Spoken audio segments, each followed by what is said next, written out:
he looked like he needed a hug.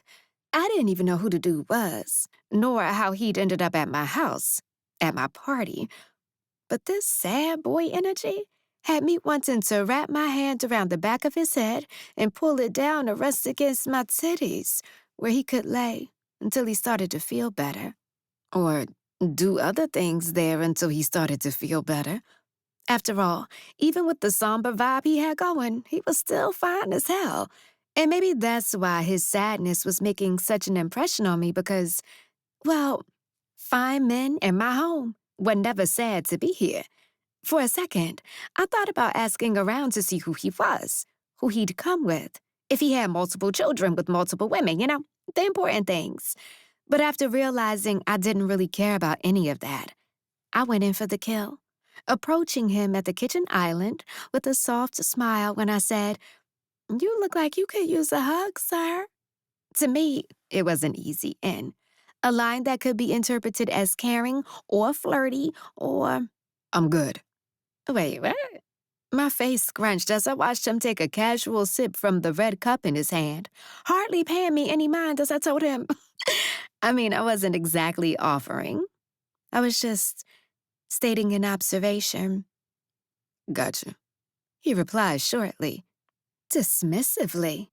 Is he dismissing me? Nah, he's just in his feelings, I decided, trying not to let his energy faze me too much when I introduced myself.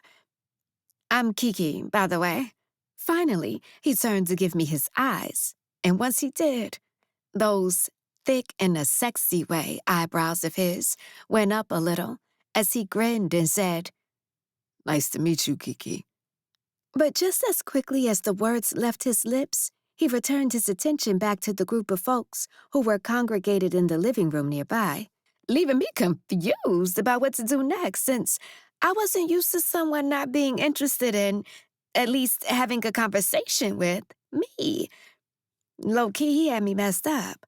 But for whatever reason, I still gave him the benefit of the doubt, trying to be cool about it when I asked, "You're not going to tell me your name?"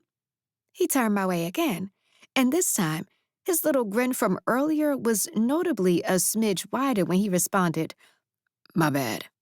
I figured you already knew what it was since you came over here offering me hugs and shit."